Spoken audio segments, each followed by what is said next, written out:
Ya, shalom Bapak Ibu, saudara sekalian. Selamat pagi, selamat bertemu kembali. Kita mau sama-sama beribadah, memuji dan memuliakan nama Tuhan. Kita angkat satu pujian, mulia bagi anak domba.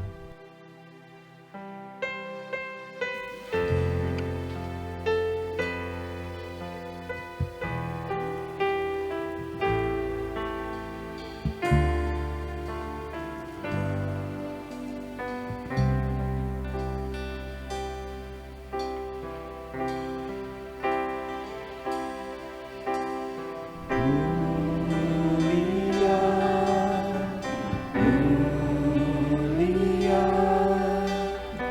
bagi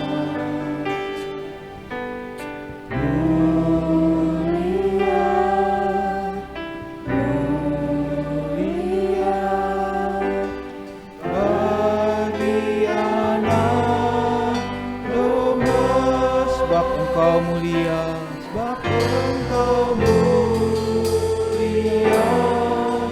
dan layak dipuji, yang duduk di tahta dan yang akan memerintah selamanya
atas Engkau mulia,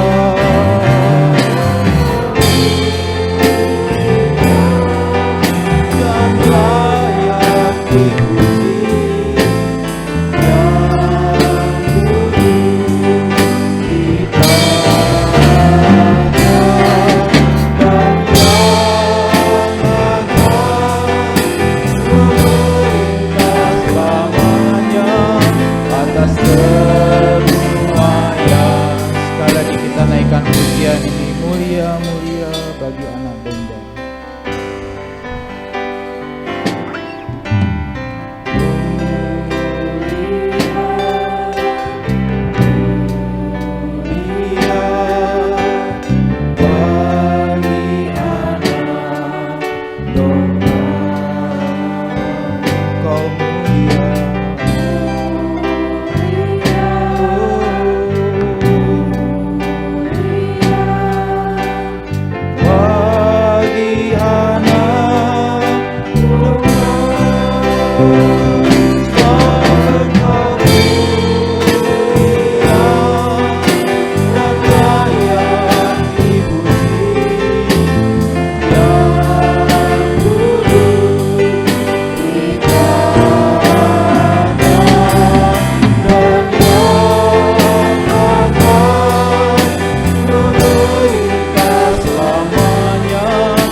Bangkit berdiri kita sembahyang. Sebab Engkau mulia, Engkau mulia, dan layak dipuji. Amin. Kita dan yang akan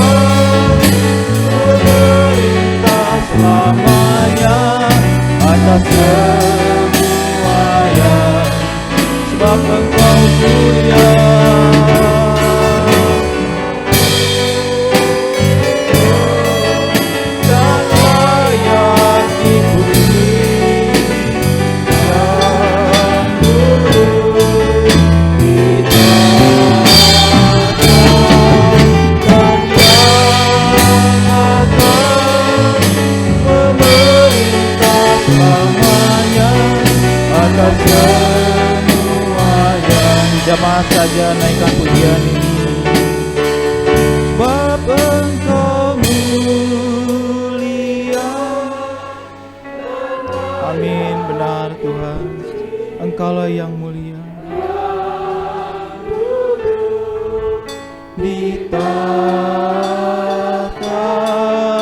dan yang akan memerintah selamanya atas semua yang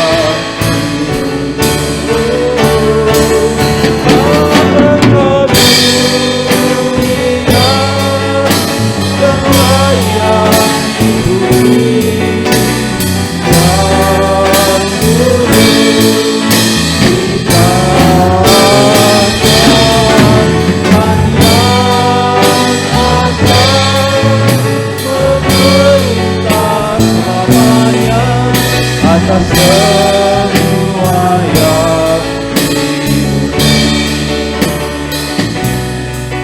atas semua yang hidup, atas semua yang di bumi.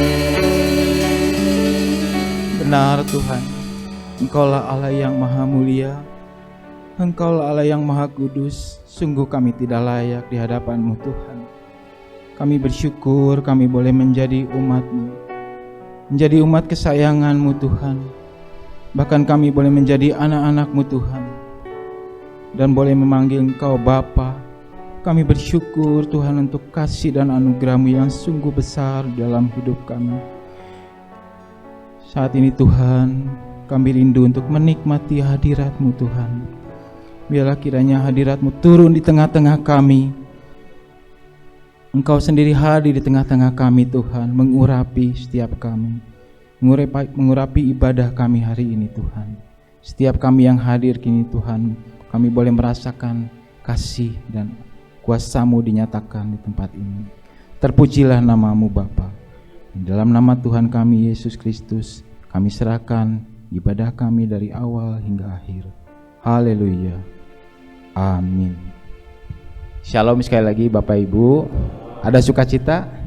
Amin. Ya, kita akan memuji nama Tuhan seperti Daud katakan, bila roh Allah ada di dalamku, ku kan menari. Bapak Ibu siap untuk memuji Tuhan? Allah yang kita sembah adalah Allah yang besar. Amin. Allah yang kita sembah adalah Allah yang dahsyat. Amin. Tiada Allah yang besar seperti Allah kita. Allah mana yang besar seperti Allah kita? Allah mana yang dahsyat seperti Allah kita? Dia kuat dan penuh kuasa, tiada Allah yang seperti Dia. Allah mana yang besar seperti Allah kita? Allah mana yang dahsyat seperti Allah kita? Dia kuat dan penuh kuasa, tiada Allah yang seperti Dia. Dia puaskan jiwa dan dahaga dan kirangkan dengan sukacita. Bersorak-sorai hai semua orang yang nanti akan katakan bersama-sama Hosana, Hosana. Sekali lagi Hosana. Hei, Allah mana yang besar seperti Allah kita? Allah mana yang dahsyat seperti Allah kita? Dia kuat dan penuh kuasa, tiada Allah yang, sekali lagi katakan Allah mana? Allah mana yang dahsyat seperti Allah kita? Dia kuat dan penuh kuasa, tiada Allah yang Kau puaskan kami Tuhan. Jiwa yang dahaga dan kirangkan dengan sukacita. Bersorak-sorak hai semua orang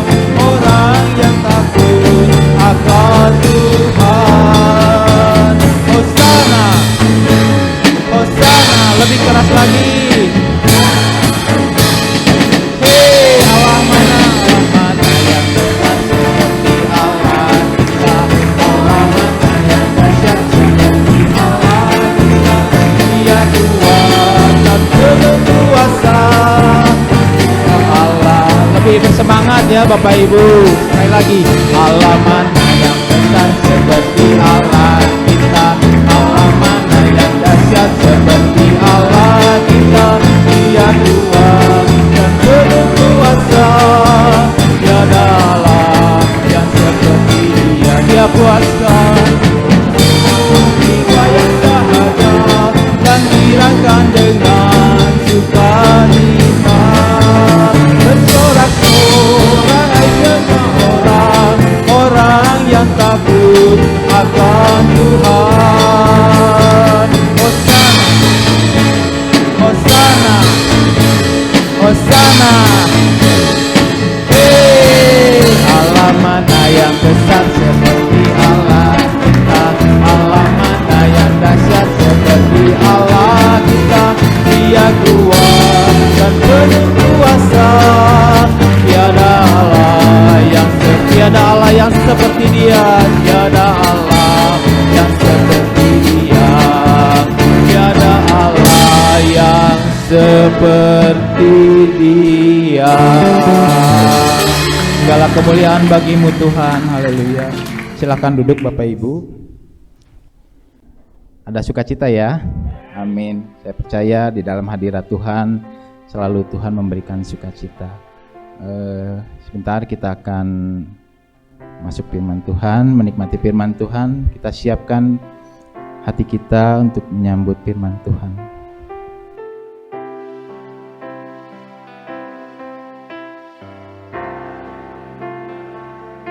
Terima kasih Tuhan.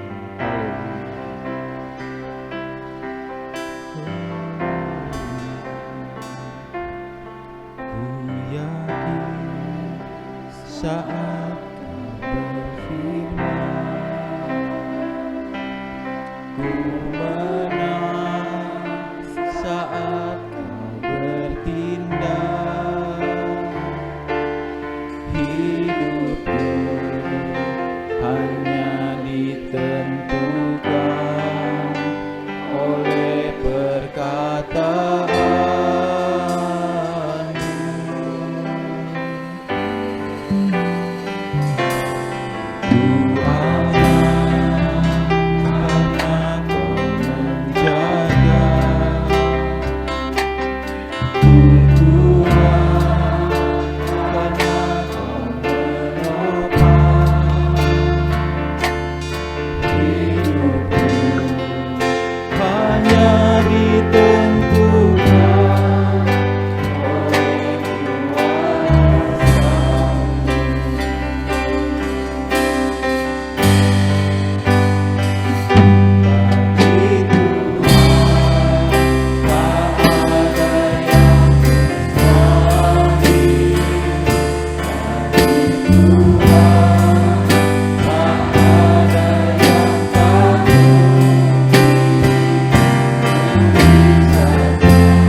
dengan penuh iman kita katakan, bagi Tuhan ada yang mustahil.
Tersedia bagi kami mujizatnya, disediakan bagiku, ku diangkat.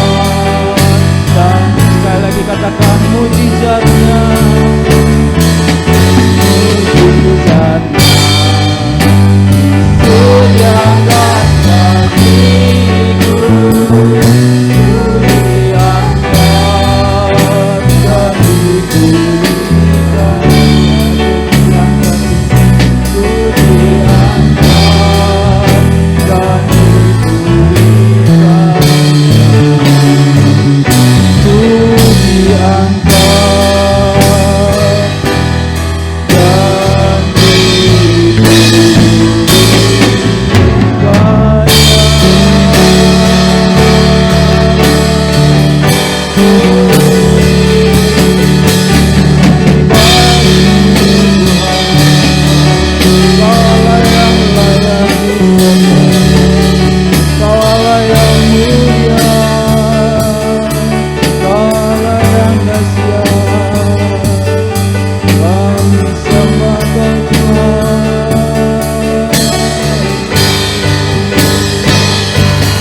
segala pujian bagimu Tuhan.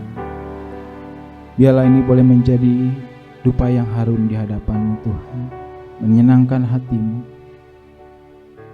Karena kami rindu Tuhan untuk mengasihi-Mu Tuhan. Karena kasih-Mu sungguh luar biasa di dalam hidup kami.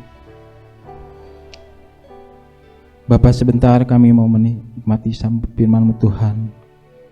Kau urapi hamba-Mu Tuhan yang akan menyampaikan kebenaran firman-Mu Tuhan. Biarlah firman-Mu itu boleh sungguh-sungguh menjawab setiap pergumulan hidup kami.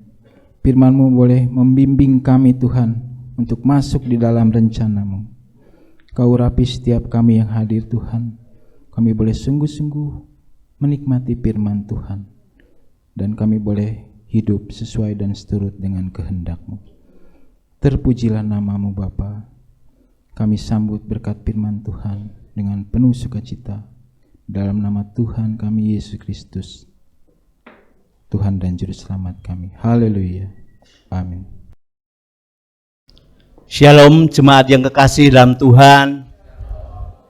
Saya bersyukur ada di tengah-tengah Bapak Ibu Saudara kekasih, jemaat yang setia menantikan penggenapan janji Tuhan. Hari-hari ini hari-hari terakhir di mana orang membutuhkan kekuatan yang baru. Orang membutuhkan semangat yang baru. Orang membutuhkan minyak yang baru. Orang membutuhkan energi yang baru. Karena apa? Karena kita semua sudah cukup lelah. Dan hanya kekuatan yang dari Tuhan yang sungguh-sungguh bisa membantu memulihkan kita. Yang bisa menguatkan kita. Yang bisa membuat kita setia. Saya mau lihat tangan-tangan yang tetap setia menanti pertolongan-pertolongan Tuhan, mujizat Tuhan, pemulihan dari Tuhan. Boleh angkat tangan. Haleluya. Ya, terima kasih. Saya hadir pada pagi ini bersama dengan keluarga kami. Ada istri saya, Ibu Ningsih, ada anak kami Relida dan juga Samuel. Jadi kami berempat jarang bisa kumpul seperti ini. Terima kasih Ibu Lina, terima kasih Pak Daniel, jemaat GBIS Sinai yang sudah memberikan kesempatan kami untuk melayani. Saya hanya berpikir gereja ini punya tema yang besar, janji Tuhan itu pasti digenapi. Saudara berani berkata amin? Amin. Tapi ibarat yang namanya asuransi, saudara harus bayar premi. Asuransi apapun, nggak mungkin saudara hanya menuntut, aku sakit tolong dibiayai, ini kecelakaan mohon dibantu, nggak bisa. Selama saudara hanya menuntut itu tidak bisa.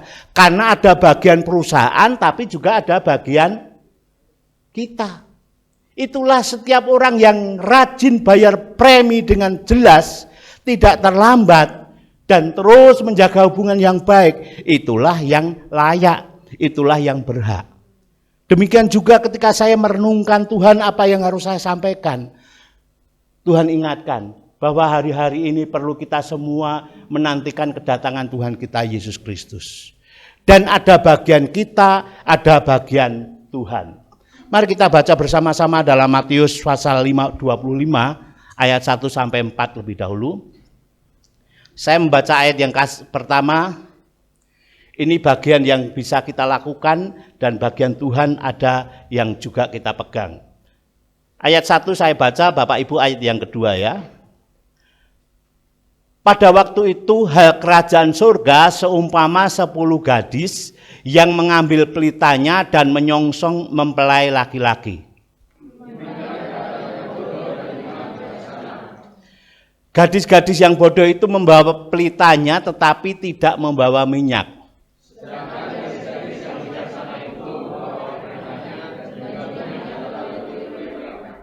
Ya, ini bicara tentang kebenaran keluarga. Karena bicara kerajaan surga, artinya orang yang menjadi warga kerajaan surga seperti jemaat Sinai di tempat ini, GBIS Sinai semua warga kerajaan surga. Tapi yang menarik ternyata walaupun sudah Kristen, walaupun sudah aktif, walaupun sudah melayani, ternyata itu juga bisa gagal. Ketika saya di Sumba juga mengatakan hal sama. Jangan dikira saudara sejak lahir Kristen. Jangan dikira saudara mayoritas Kristen itu pasti dan otomatis masuk surga. Bukan agama Kristen yang menyelamatkan. Tapi orang yang suci hatinya oleh kuasa darah Yesus, itulah yang layak masuk surga. Jadi bukan agama Kristen, jangan salah tafsir, jangan salah paham. Demikian juga kebenaran keluarga kerajaan Allahnya artinya orang yang sudah percaya. Artinya orang yang Kristen pun bisa gagal dan kehilangan kesempatan. Nanti di ujungnya kita akan lihat itu. Nah, sekarang yang menjadi tugas kita, premi kita, bagian kita adalah bagaimana kita masuk golongan gadis-gadis yang bijaksana.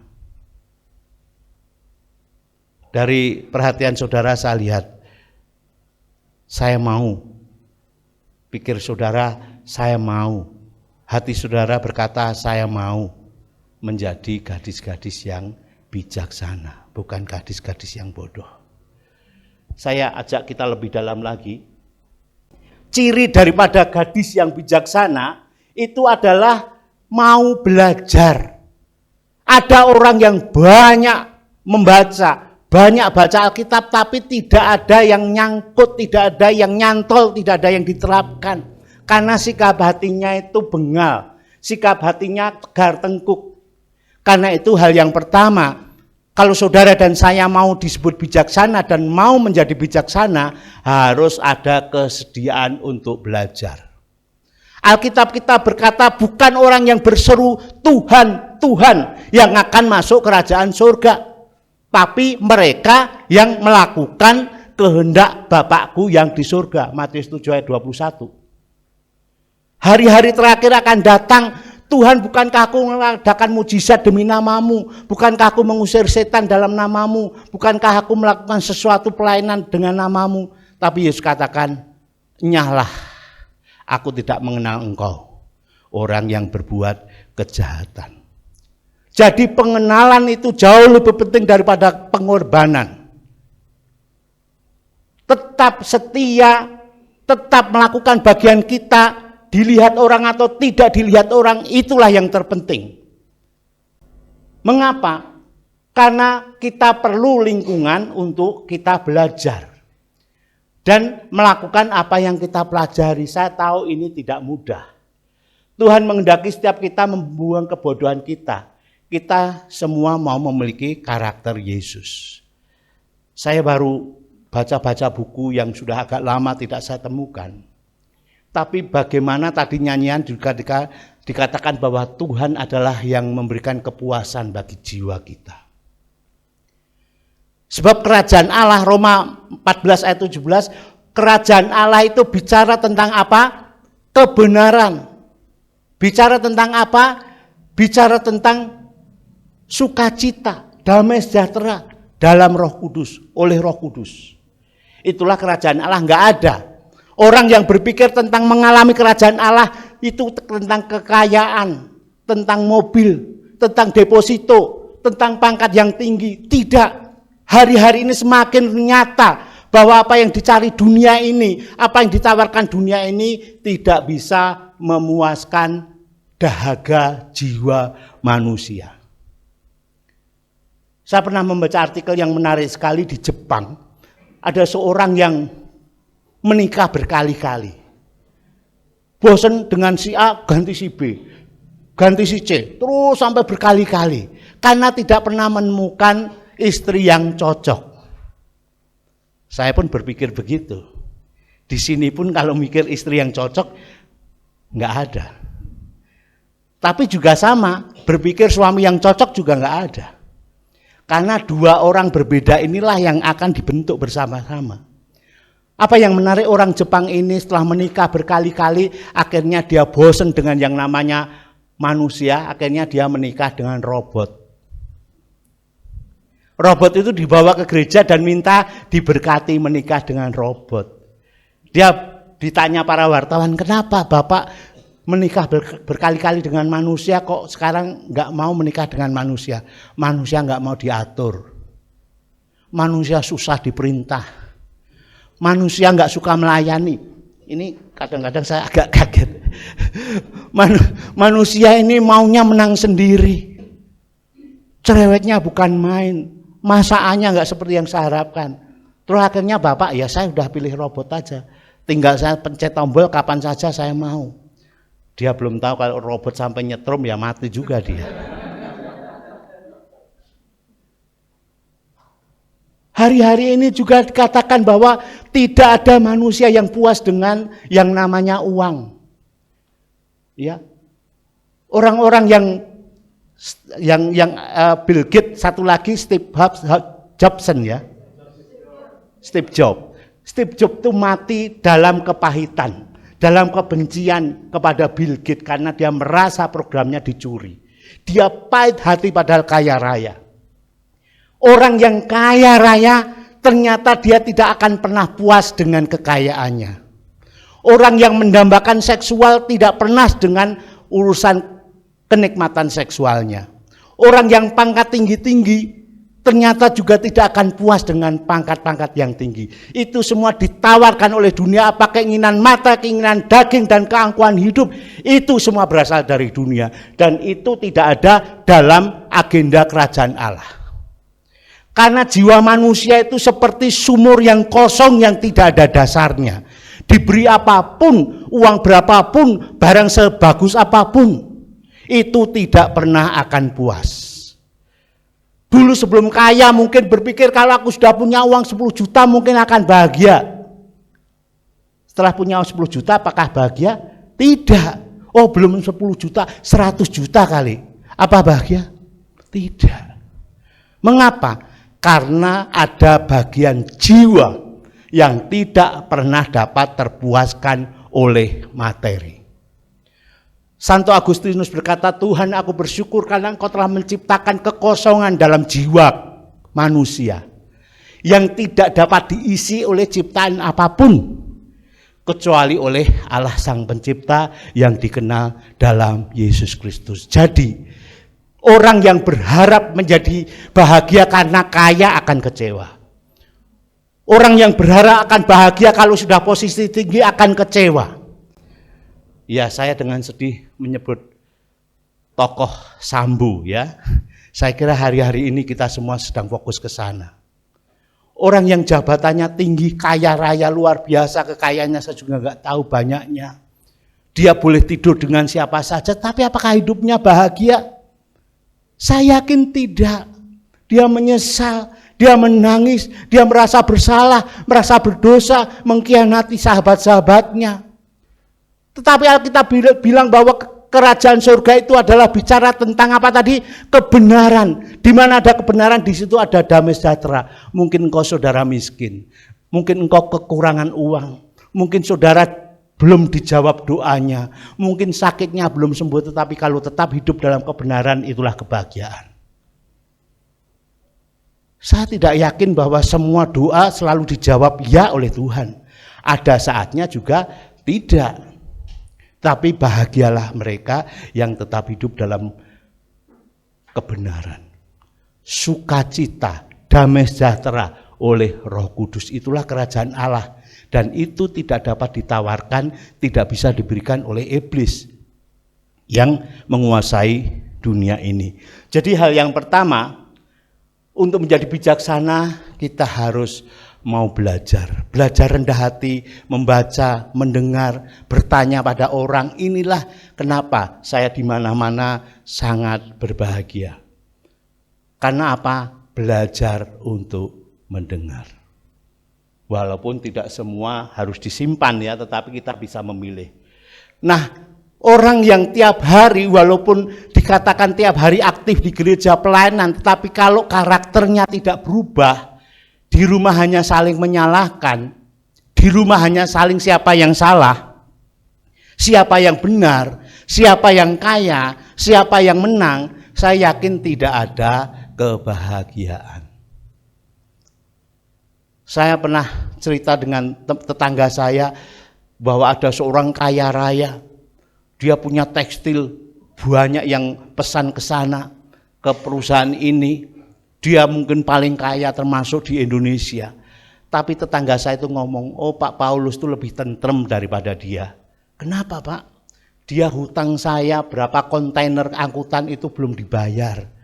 Saya tagih pun terus mundur. Saya yakin Pak Paulus lebih bahagia.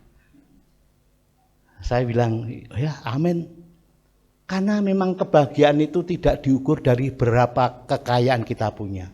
Berapa besar rumah kita punya, berapa banyak mobil kita punya. Tapi apakah ada kebenaran dalam hidup kita yang mentaati melakukan firman? Itulah kebahagiaan sejati.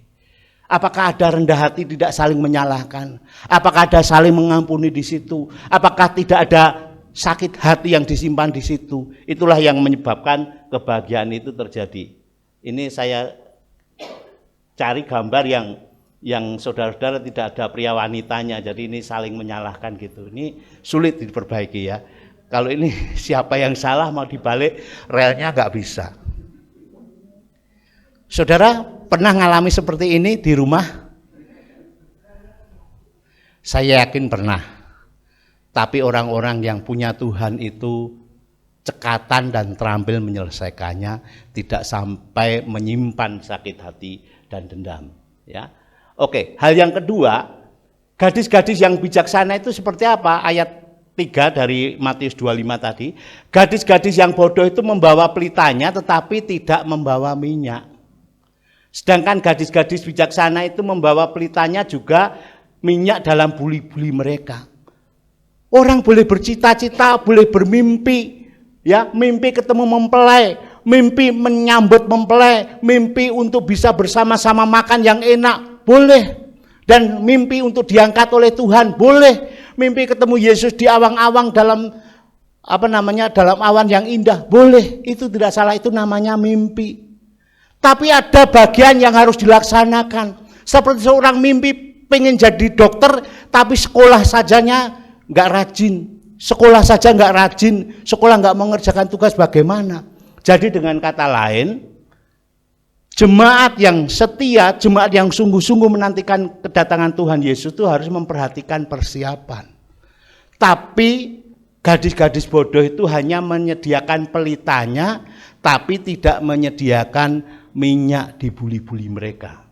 Hanya terbatas dari yang kelihatan saja, tapi tidak mau memikirkan yang tidak kelihatan. Mari kita lihat hari-hari ini, saya juga sedang melihat bahwa aktivis-aktivis, baik itu worship leader, baik itu pengkhotbah sekalian, walaupun itu pemimpin pujian, walaupun itu pemain musik, itu pun bukan jaminan kalau hanya terjebak pada yang kelihatan saja. Yang nggak kelihatan itu apa? Yang nggak kelihatan ketika saudara di rumah sendiri, apakah mencari Tuhan? Apakah saudara masih membaca firman Tuhan? Apakah saudara masih punya air mata ketika saudara merasakan hadirat Tuhan? Apakah saudara menunggu waktu ibadah baru saudara merasakan hadirat Tuhan? Tidak bisa. Mengapa? Karena orang-orang bodoh itu hanya terjebak pada yang kelihatan saja. Yang kelihatan saja itu apa? Yang bisa dipuji orang. Yang kelihatan itu apa? Ya seperti pelayanan-pelayanan. Apa itu salah? Tidak. Tapi kalau hanya terjebak pada itu, tidak mempersiapkan yang tidak kelihatan, itu akan menyesal. Karena gadis bodoh ini hanya memperhatikan yang kelihatan, tapi gadis yang bijaksana memperhatikan apa yang tidak kelihatan. Rasul Paulus bilang bahwa yang kelihatan ini hanya sementara. Tapi justru apa yang tidak kelihatan itulah yang kekal. Yang tidak kelihatan itu apa? Hal-hal yang menyangkut dengan kekayaan jiwa. Hal-hal yang menyangkut dengan keintiman dengan Tuhan. Hal yang menyangkut bagaimana kita memelihara tetap beriman pada Tuhan. Itulah yang tidak kelihatan. Oleh karena itu saya tidak heran banyak pendeta-pendeta yang tidak lagi melayani. Mengapa? Karena tujuannya untuk dapat uang dan kaya. Setelah mereka kaya untuk apa melayani? Enggak lagi mau melayani. Ada yang seperti itu. Bapak Ibu yang kekasih, kalau saya ngomong seperti ini artinya juga untuk saya. Bagaimana motivasi itu tetap harus diluruskan. Motivasi untuk menyenangkan hati Tuhan itu sungguh-sungguh dipelihara. Musa berkata, jangan izinkan aku berangkat kalau engkau tidak menyertai aku.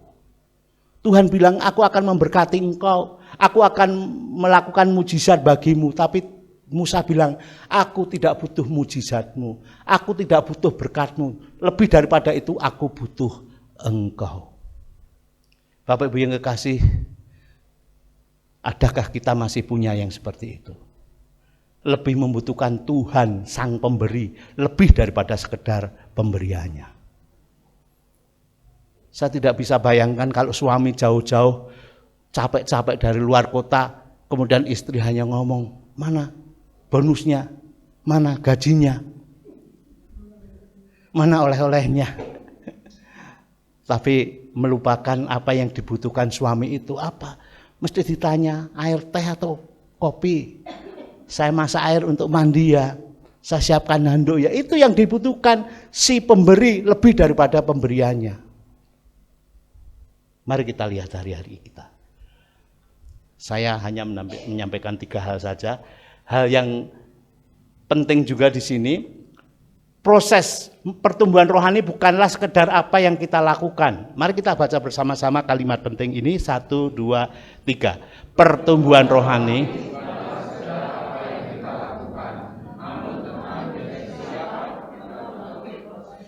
jadi bukan sekedar aktivitas, bukan sekedar kegiatan, tapi menjadi siapa, menjadi seperti apa kita melalui prosesnya. Hamster itu keliling ya, jualan keringatan terus keliling, tapi nggak pernah berangkat kemana-mana. Hamster, apalagi sepeda status juga, wah ngayuhnya ya kuat sampai keringatan, tapi bergerak semeter pun tidak. Justru kalau bergerak semeter itu rusak tandanya. Bapak Ibu, mari kita lihat, Tuhan ingatkan kita semua.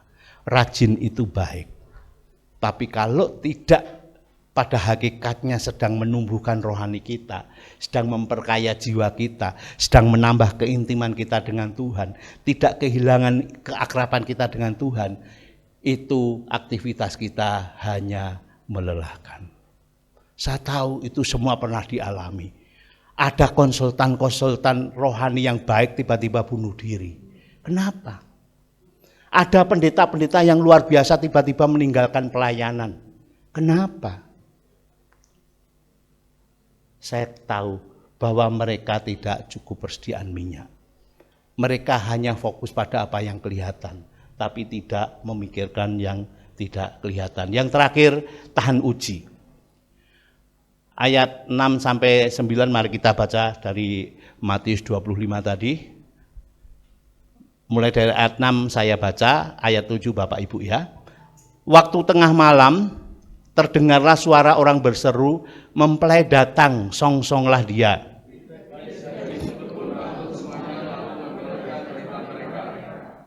Gadis-gadis yang bodoh berkata kepada gadis-gadis yang bijaksana, berikanlah kami sedikit dari minyakmu itu, sebab pelita kami hampir padam.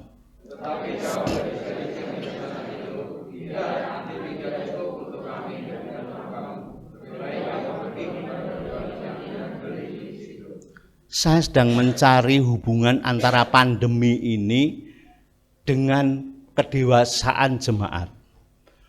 Dulu kalau tidak didoakan pendeta, tidak marem. Marem itu apa sih? Puas. Kalau tidak dilayani, dikunjungi aktivis, rasanya belum plong. Tapi dalam masa pandemi ini, tidak pandang pendeta juga dipanggil Tuhan meninggal, tokoh-tokoh agama lain juga, ke gereja juga rasanya aduh semakin susah. Tuhan mau mengajarkan sesuatu apa? Bahwa doa itu bisa dilakukan dan boleh dilakukan oleh setiap jemaat, siapapun. Saya nggak bisa bayangkan kalau pendeta seperti Pak Daniel, seperti saya, ada seorang berkata, Pak Paulus tolong doakan istriku Erna itu loh, kok meninggalkan Tuhan. Saya tidak tahu bagaimana mengatasi, kemudian saya di rumah berdoa, Tuhan, Erna Tuhan. Jamah dia Tuhan, Erna. Kemudian istri saya lewat, Erna apa lagi ini? Saya kan tidak bisa menghayati toh. Yang paling menghayati kan suaminya si Bambang itu, betul enggak? Tahu maksud saya enggak? Yang paling bisa menghayati anak yang sakit ya orang tuanya itu. Ya kalau anak sih masih maklum. Bayangkan kalau istri saya tiba-tiba pulang dari pelayanan, Tuhan jamah hatinya Pak Bambang Tuhan. Jamah Tuhan sampai nangis-nangis. Saya lihat loh, kamu nyebut Bambang tuh Bambang siapa lagi, kita bukai handphonenya kan mestinya toh. Wong doa untuk saya saja nggak pernah nangis, doa untuk orang lain nangis. Enggak, ini penting, kelihatannya sepele. Artinya bahwa doa itu manjurnya bukan tergantung pada seorang namanya Ningsih, atau Paulus, atau Lina, atau Daniel. Tapi Tuhan mendengarkan doamu. Engkau lebih menghayati anakmu yang sakit, engkau lebih menghayati istrimu yang perlu berubah, engkau lebih menghayati suamimu yang perlu bertobat. Kalau sampai didoakan orang lain, wah itu nggak salah sih, tapi penghayatannya beda pasti. Itulah arti dari gadis-gadis yang bodoh ini. Berkata kepada gadis yang bijaksana, berikanlah kami sedikit dari minyakmu itu, sebab pelita kami hampir padam. Ada saatnya bahwa kita nggak bisa berbagi. Waktu mengalami penderitaan tertentu, pergumulan tertentu, secara khusus waktu menghadapi kematian, nggak bisa. Kalau dalam ilustrasi, ya ada saatnya kita bisa menolong teman kita. Tapi kalau saatnya ujian, saudara menolong temanmu waktu sekolah, artinya apa itu? Nyontek. Ada saatnya dalam iman itu pun seperti ini. Jangan berkata kamu egois, kamu sombong, kamu pelit. Enggak. Ini dikatakan oleh Yesus, ada saatnya gadis-gadis yang bodoh itu minta tolong tetapi tidak ditolong. Mengapa? Karena ujian itu harus masing-masing. Secara khusus waktu meninggal, nggak bisa ini istri saya dulu saja Tuhan, jangan saya, karena kan saya belum siap, saya kan belum lunas utangnya, nggak bisa begitu. Itulah Yang penting bahwa setiap orang harus tahan uji. Kita lihat beberapa contoh keadaan menguji iman, sakit, keluarga, ya saat kematian khususnya. Ada orang yang lulus saat menghadapi ujian. Kita tahu Yusuf, ya ketika diganggu istri Potifar, ya di penjara pun dia tidak sakit hati, dia tetap percaya. Paulus ketika di penjara dia memuji-muji Tuhan, dia tidak menyalahkan Tuhan, tidak menyalahkan siapapun. Ia lulus karena ia tahu Tuhan itu baik. Tuhan itu mulia, Tuhan itu sempurna, Tuhan itu tidak berubah. Mungkin doaku belum dijawab, aku belum kaya, aku belum sembuh, aku belum dapat jodoh, aku belum sukses. Tidak masalah, Allah itu tetap baik. Penafsiran kita ini loh yang bodoh seringkali menganggap Allah tidak baik, Allah curang, enggak ada kecurangan padanya. Karena dia adalah standar dari seluruh kebenaran. Bayangkan kalau ilustrasi saja waktu, tidak ada jam misalnya. Waduh betapa kacaunya dunia ini. Naik pesawat ke Jakarta jam berapa? Udah nggak pakai jam, kita datang aja lah nanti lihat. Nggak mungkin. Itu hanya ilustrasi ya. Bagaimana dengan kebenaran kalau tidak ada standar? Bagaimana moralitas kalau tidak ada standar? Dan itu Tuhan menetapkan standar. Tuhan tetap baik. Jadi mari kita benahi cara pandang kita. Mari kita benahi cara melihat kita. Mari kita benahi cara menilai kita. Karena Tuhan itu baik. Tapi ada yang gagal. Raja Saul gagal. Ia mempersembahkan korban yang bukan haknya. Dan Tuhan sakit hati. Menggantikan dengan Daud. Imam Eli, anak-anaknya tidur dengan perempuan-perempuan pelayan misbah Tuhan. Dan Eli dianggap tidak bisa mendidik, lebih takut anaknya daripada takut Tuhan.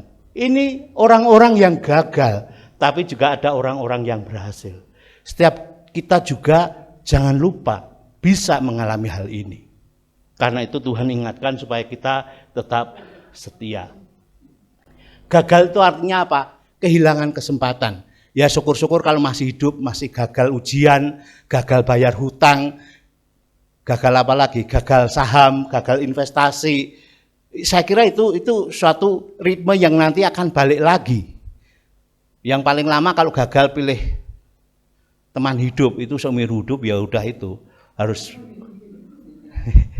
Kalau gagal masak ya buang gitu aja ya. Tapi kalau gagal yang bagian ini bahaya sekali karena membayarnya seumur hidup. Yang sama katakan apa? Gagal kehilangan kesempatan itu kalau dalam momen ritme hidup kita masih bisa kembali. Tetapi kalau sudah namanya soal keselamatan, kalau sudah tutup pintu, sudah terlambat, seperti gagalnya orang-orang ketika diperingatkan oleh Nabi Nuh, udah semua akan binasa. Akan tapi waktu mereka sedang pergi untuk membelinya, datanglah mempelai itu dan mereka telah siap sedia masuk bersama-sama dengan dia ke ruang perjamuan kawin, lalu ditutup. Ditutup apa? Pintunya. Ya pintu ditutup itu apa? Gimana bunyinya? Brek atau blam atau duk gitu. Tapi kalau rohani bunyinya terlambat. Terlambat. Tidak ada lagi kesempatan. Kemudian datang juga gadis-gadis yang lain itu dan berkata, Tuhan, Tuhan, bukakanlah kami pintu. Tapi ia menjawab, aku berkata kepadamu, sungguhnya aku tidak mengenal kamu. Saya bukannya menakut-nakuti, tetapi inilah hari-hari bagaimana kita perlu menjaga api tetap menyala. Keintiman dengan Tuhan harus terpelihara. Tidak ada orang yang memuji mungkin, tidak ada nilai mungkin tetap tidak berubah keadaan ekonomi, enggak masalah. Tapi kebenaran itu harus tetap memelihara jiwa kita, memelihara hati kita.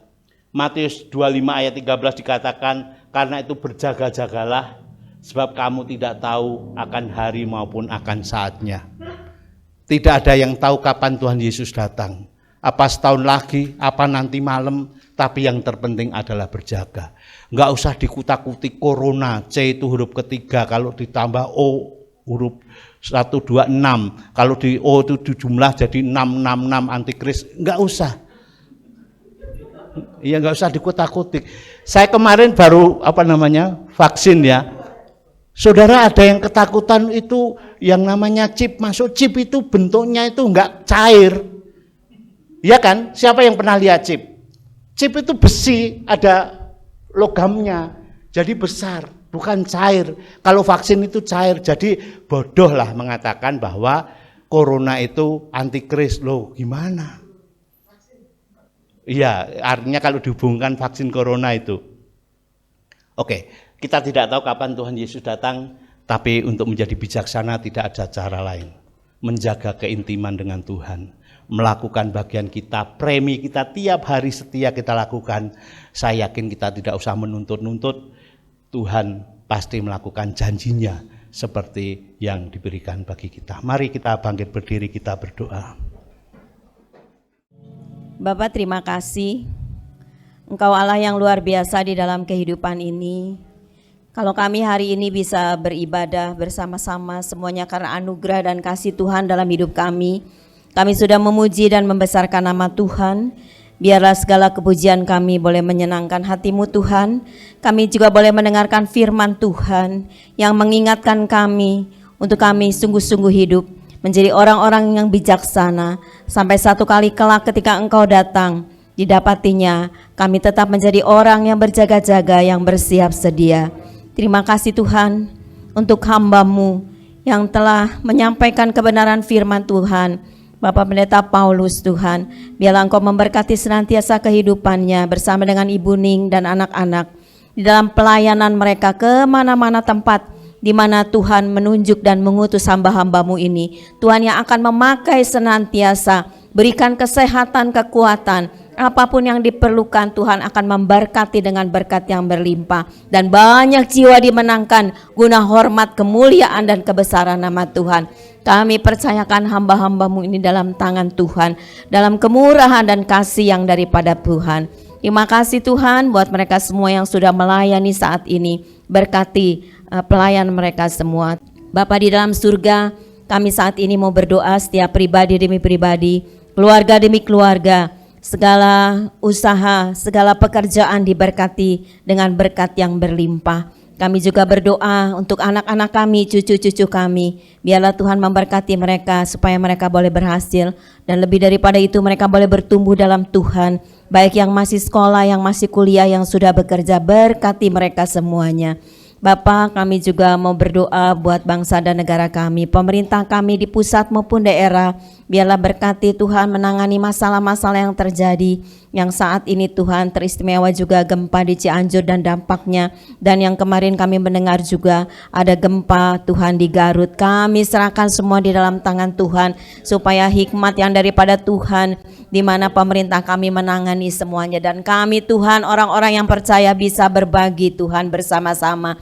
Terima kasih Bapak. Kami percayakan semua kehidupan kami dalam tangan Tuhan, dan kami terlalu percaya bahwa Tuhan tidak pernah meninggalkan hidup kami. Tuhan yang akan senantiasa menyertai kehidupan kami. Terima kasih Tuhan. Sebentar kami mau pulang, sertai perjalanan kami yang jauh maupun dekat, lindungi kami. Sampaikan kami dengan selamat di rumah kami. Segala puji, segala hormat dan syukur kami naikkan kepada Tuhan. Kami yakin setiap kami yang sudah hadir maupun yang ada di rumah yang sedang ibadah online, semua sudah diberkati oleh Tuhan. Segala hormat dan puji kami serahkan kepada Tuhan. Saudara-saudara yang dikasihi Tuhan, terimalah berkat dan damai sejahtera daripada Allah Bapa di surga, kasih karunia dan rahmat daripada Tuhan Yesus yang tak berkesudahan, dan persekutuan Allah Roh Kudus akan menyertai hidup kita semua, mulai saat hari ini bahkan sampai selama-lamanya. Yang percaya katakan bersama, amin. Tuhan memberkati.